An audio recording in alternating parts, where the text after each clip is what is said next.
did everything that I was supposed to do, but I still can't afford a home. In spite of it all, people are still buying. How are people getting into homes today? Just like for everything, there isn't just one solution. Some of them look very different from what previous generations did. One of the most common trends that I've been seeing today is the multi-generational home ownership.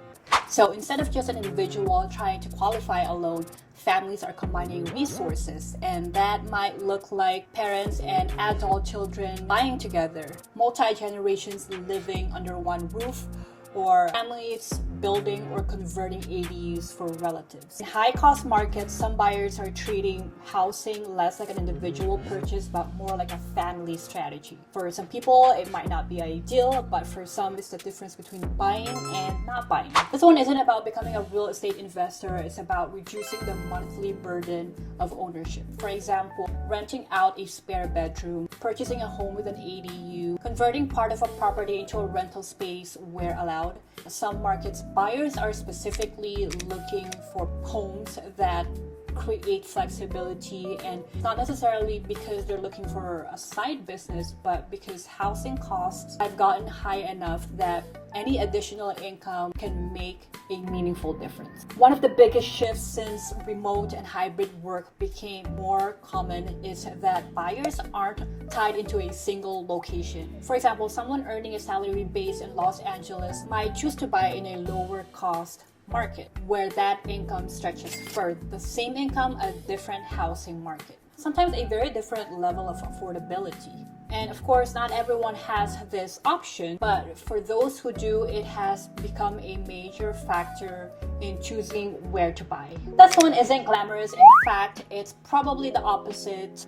A lot of home buyers are intentionally looking for homes that need cosmetic work, old kitchen, outdated flooring, dated bathrooms, because a lot of the homes that aren't move-in ready or turnkey often have less competition. So instead of paying for someone else's renovation, some buyers are choosing to update the home gradually over time. It might not look impressive on day one, but sometimes the numbers work better.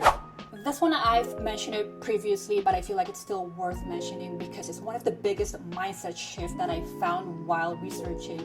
A lot of people are still considering home buying as one giant milestone. You save enough, you buy your dream home, and then stay there forever. But the thing is, a lot of home buyers today approach it differently.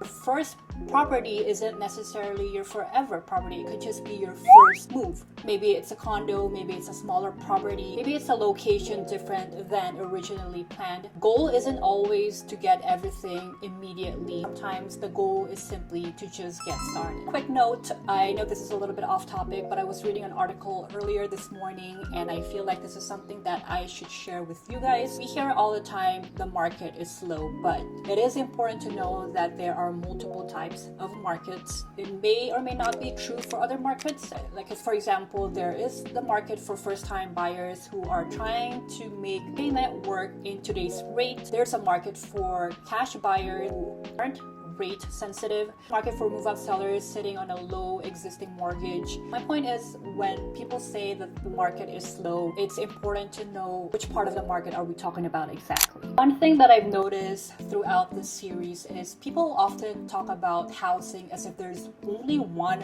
right way to do it. What I've been seeing is the exact opposite. People are adapting in different ways based on their situation. Some are leaning on family, some are creating additional income, some are taking advantage of location flexibility, while some are buying homes that need work, and some are breaking their journey into smaller steps. I admit none of these approaches solve affordability, but they do show something very important. Even when the rules change, people tend to find new ways to adapt. And understanding those adaptations can help us see the possibilities that we may have not considered before.